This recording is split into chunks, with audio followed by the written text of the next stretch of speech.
তরুণরা দয়া করে মনোযোগ দিয়ে শুনেন আমি কি বলছি। একটু চিন্তা করো, তোমার জীবনের সার্থকতা কোথায়? যদি তোমার জীবন মানে হয় শুধু একটা ভিডিও গেম থেকে অন্য ভিডিও গেম, যদি তোমার জীবন মানে হয় শুধু টিভি শো এর একটা পর্ব থেকে অন্য পর্ব, তুমি কিসের জন্য চেষ্টা করছো? এতে কি আসে যায় যদি তুমি একটা ভিডিও গেমে ট্রফি জিতো অথবা 100% সিনক্রোনাইজেশন পাও? এতে কি আসে যায়? কি এমন হবে এতে? পৃথিবীর জন্য তা কোনো পরিবর্তনই আনবে না। তুমি কতগুলো পুশ আপ করতে পারো এটা কেউ গুরুত্ব দেয় না।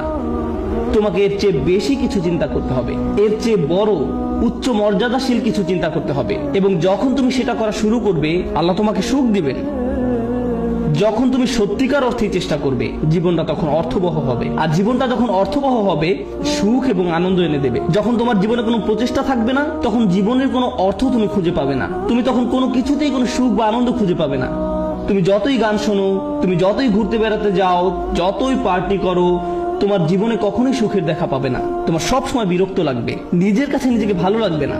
গুরুত্বপূর্ণ হচ্ছে প্রত্যয়, যেটা তোমাকে উপলব্ধি করতে হবে। তোমাদের তরুণ প্রজন্মকে হতে হবে অসম্ভব, অসম্ভব এবং অসম্ভব প্রত্যয়। আল্লাহ বলছেন ওয়ান্না সায়াহু সাওফা ইউরা। আমার খুবই পছন্দের একটি আয়াত, এবং আমি এই আয়াতটি দিয়ে শেষ করতে চাই। এবং তার প্রচেষ্টা বা প্রত্যয় খুব শীঘ্রই দেখা যাবে। তার চেষ্টা খুব শীঘ্রই কি দেখা যাবে। এ প্রসঙ্গে আমি বলতে চাই, তুমি যখন কাউকে তোমার রিজিউম দেখাও, আমি অমুক স্কুল থেকে গ্রাজুয়েট হয়েছি, আমি অমুক অমুক জায়গায় কাজ করেছি, অমুক অমুক প্রজেক্টে কাজ করেছি, তখন তুমি তোমার রিজিউমে লেখো তোমার রেজাল্ট নাকি তোমার প্রচেষ্টা। তুমি তোমার প্রচেষ্টার কথা লেখো না, তুমি লেখো তোমার রেজাল্টের কথা। তুমি লেখো না যে তুমি আসলে অনেক কঠোর পরিশ্রম করেছো ফাইনাল সেমিস্টারে এবং পরীক্ষাটা দিতে গিয়ে অর্ধমিত হয়ে গিয়েছিলে। এগুলো তুমি তোমার সিভিতে লেখো না। তুমি লেখো তুমি অমুক অমুক প্রজেক্টে কাজ করেছো, কিন্তু এটা লেখো না যে তোমাকে অনেক অনেক কষ্ট করতে হয়েছে। তাই নয় কি? শুধু তাই নয়, কিছু কিছু সময় তুমি অনেক অনেক চেষ্টা করো কিন্তু তুমি পাশ করতে পারো না। অথবা এরকম যে তুমি অসম্ভব রকমের চেষ্টা করেছো একটা প্রজেক্টের জন্য, কিন্তু সেটা সফলভাবে শেষ করতে পারোনি। অথবা তুমি তোমার আশানুরূপ গ্রেড পাওনি, যেটা তোমার পাওয়া উচিত ছিল। আমরা মানুষেরা মানুষকে কিসের ভিত্তিতে বিচার করি? আমরা মানুষকে বিচার করি রেজাল্ট দিয়ে। আমার এতে কিছু যায় আসে না যে তুমি কতটা চেষ্টা করেছো, তুমি আমাকে ফলাফল এনে দিতে পারোনি।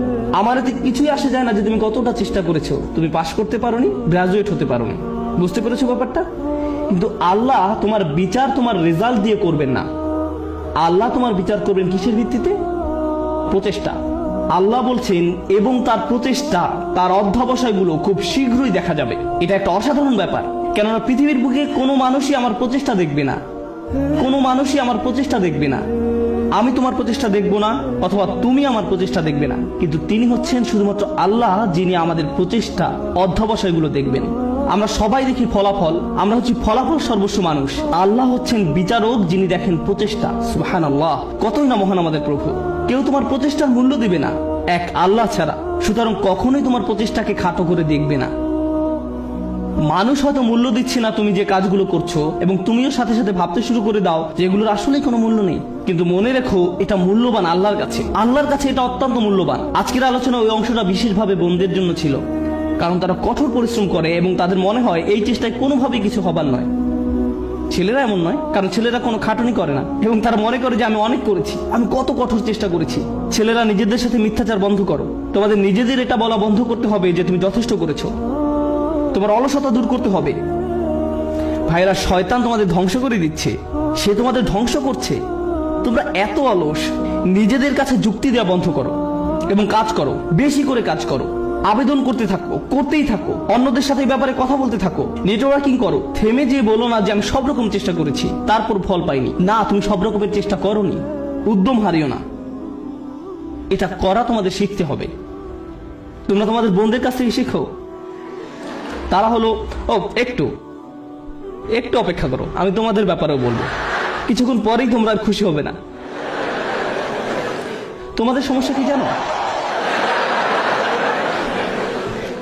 সুখের সন্ধানের কথা এখন ভুলে যাও। তোমাদের সমস্যা হলো তোমরা সর্বদা নিজেদের ব্যাপারে অনিশ্চিত। তোমরা সবসময় ভাবছো আমি যথেষ্ট নই, বা আমি হিসেবের মধ্যেই নেই। হাততালি থামাও। তোমাদের ব্যাপারগুলো সহজভাবে নিতে হবে। তোমাদেরকে বলছি না, তোমাদের এমনিতেই সবকিছু যথেষ্ট। হালকাভাবে নাও। মাশাআল্লাহ, মাশাআল্লাহ। অপরপক্ষে তোমাদের শান্ত হওয়া দরকার। আমার এমন বন্ধুদের সাথে দেখা হয়েছে যারা ইসলাম নিয়ে পড়াশোনা করছে, তারা কোরআন শিক্ষা করছে, কিন্তু আমার এখনো সব শব্দ শিক্ষা হয় নাই। হ্যাঁ ঠিক আছে আন্টি, শান্ত হন, আপনার সব মুখস্থ হয়নি। আল্লাহ আপনাদের ফলাফলে আগ্রহী নয়। তিনি কিসের প্রতি আগ্রহী? তিনি আগ্রহী আপনার প্রচেষ্টায়। আপনার প্রচেষ্টায় ফলাফল নিয়ে উদ্বিগ্ন হওয়া বন্ধ করুন। আপনি আবার ফল নিয়ে খুব দুশ্চিন্তা করবেন না। আপনি এখনো যা জানেন না, যেটা এখনো অর্জন করতে পারেন নাই, সেটা নিয়ে আপনি বড্ড বেশি ভাবেন। অর্জন নিয়ে চিন্তা করা বন্ধ করুন এবং আন্তরিক, অকৃত্রিম, সর্বোচ্চ যতখানি সম্ভব চেষ্টা করে যায়। আমি বলছি এমনটা করলে আল্লাহর কাছ থেকে ফলাফল আসবেই, কিন্তু সেটা তার সময়সূচি অনুযায়ী আসবে, আপনার নয়। দুইজন মানুষ একদম একই পরিমাণে চেষ্টা করবে, কোনো একজন দেখা যাবে তার চেষ্টার ফলাফল নগদে পেয়ে যাবে, এবং কাউকে বছরের পর বছর অপেক্ষা করতে হবে সমানভাবে ফল পাওয়ার জন্য। এটা আল্লাহর হাতে। এজন্য আপনি বলতে পারেন না সে তো অনেক সুফল পেয়ে গেল আর আমি কিছুই পেলাম না, আমরা তো একই রকমের চেষ্টা করলাম। এটা ঠিক না, না, এটা পুরোপুরি অন্যায্য। কারণ সেই হিসেব আল্লাহর কাছে ন্যস্ত, এবং আল্লাহ শুধু এটাই দেখতে চেয়েছেন যে আপনি কতটা চেষ্টা করেন। ধরুন দুজন মানুষ একদম একই পরীক্ষা দিল। আমার ক্লাসে এমনটা ঘটেছিল, তারা একদম একই পরীক্ষা দেয়। একজন অনেক বেশি পরিশ্রম করে, সে দিন রাত সারাক্ষণ পড়াশোনা করে। এই প্রোগ্রামে আসার আগে সে আমার বন্ধু ছিল, আমরা দুজন বন্ধু ছিলাম। আমি এখন তার শিক্ষক এবং আমি তাকে বলছি যে চলো ঘুরতে যাই। না, আমাকে পড়তে হবে। আমি তোমার শিক্ষক? না, আমাকে পড়তে হবে, পরীক্ষা আছে। আমি তোমার পরীক্ষা সহজ করে নিব, আমি তোমাকে অতিরিক্ত ক্রেডিট দিব। না, আমার পড়া আছে। এই মানুষটা দিন রাত পড়াশোনা করে। আমি জানি যে সে কি পরিমাণ চেষ্টা করলো, তার প্রচেষ্টার কথা আমি জানি। কিন্তু জানেন, সে তার ক্যারিয়ারে খুব উজ্জ্বল, ব্যবসায় এত দক্ষ, পেশাগতভাবে ভীষণ চটপটে ছিল। কিন্তু ব্যাপারটা এমন যেন আল্লাহ তাকে আরবি শেখার জন্য তৈরি করেননি। সে যত বেশি শিখুক না কেন, সে বেশি নম্বর তুলতে পারতো না। কোনো মতেই পাশ করতো প্রতিবারই। আর তার পাশের ছেলেটাই অতিরিক্ত প্রতিভাবান, আমার দেখা সবচেয়ে অলস এক মানুষ। সে ক্লাসে সারাক্ষণ ঘুমাতো, কিন্তু সে প্রত্যেকবারই 99/100 পেত। এতে আমার খুবই রাগ হতো। আমি সেই ছেলেকে শূন্য পেতে দেখতে চাইতাম। আমি চাইতাম যে সে শূন্য পাক, আমি যেন তাকে পরীক্ষার খাতা দিয়ে কঠিনভাবে চড় মারতে পারি। আর যেই মানুষটা পড়তে পড়তে নিজেকে শেষ করে দিচ্ছে, সে পরীক্ষায় ব্যর্থ হচ্ছে। শিক্ষক হিসাবে আমি হতাশ হয়ে গিয়েছিলাম। সেই ছাত্রের অবস্থা তাহলে কি চিন্তা করুন। শিক্ষক হিসাবে আমি হতাশ। কিভাবে সম্ভব যে এই ছেলেটা কোনো চেষ্টাই করে না আর সে ভালো ফল পাচ্ছে, এবং এই মানুষটা যত ধরনের চেষ্টা সম্ভব করছে আর সে কোনো ফলই পাচ্ছে না। মনে হতো যেন এটা অন্যায্য। কিন্তু জানেন কি, যখন এই দুই মানুষ আল্লাহর সামনে এসে দাঁড়াবে এবং দুজনই বলবে যে আমি আল্লাহর জন্য আরবি শিখেছিলাম, হে প্রভু, আমি আপনাকে সন্তুষ্ট করার জন্য আরবি শিখছিলাম, আল্লাহ তখন বলবেন, দেখি তোমরা কি করেছো। তাদের মধ্যে একজন দেখাবে 99 আর একজন দেখাবে 20 নম্বর। সেদিন আল্লাহর কাছে কোনটা বেশি মূল্যবান হবে? সেই 20 নম্বর অমূল্য। সেদিন এটা মূল্যাতীত। কারণ আল্লাহ খাতার নম্বর দিয়ে মূল্যায়ন করেন না। তিনি কি দিয়ে মূল্যায়ন করেন? প্রচেষ্টা দিয়ে। সেই 99 এর মূল্য সেদিন হবে খুব খুব খুব কম। কারণ এটা পাওয়ার জন্য তাকে খুব বেশি চেষ্টা করতে হয়নি। আল্লাহ এভাবেই বিচার করেন। এটা পুরোটাই গুণগত মান সংক্রান্ত, পরিমাণ সংক্রান্ত নয়। মানুষ শুধু পরিমাণ বিচার করতে পারে, আল্লাহ গুণগত মান বিচার করেন।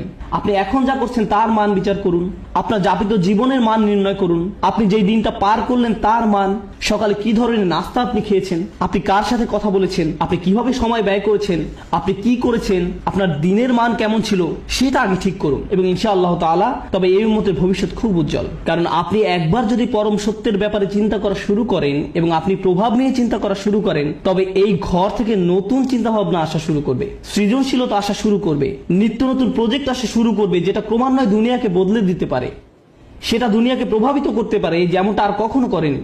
মুসলিম তরুণ সম্প্রদায় এটা করতেই সক্ষম। মুসলিম তরুণরা এটা করতে সক্ষম যখন তারা সঠিক সাধনার জিনিসটি খুঁজে পায়। আল্লাহ আযজা ওয়া জাল্লা এই মানুষগুলোকে, এই তরুণ সম্প্রদায়কে এই উম্মতের বীর পুরুষ করুন, যারা সঠিক সাধনার সন্ধান করে। পরবর্তী প্রজন্ম এসে যেন বলে আমি তাদের হারাতে চাই, তারা ছিল যেন স্বর্ণতুল্য মানদণ্ড। বারাকাল্লাহু লি ওয়া লাকুম। আসসালামু আলাইকুম ওয়া রাহমাতুল্লাহি ওয়া বারাকাতুহু।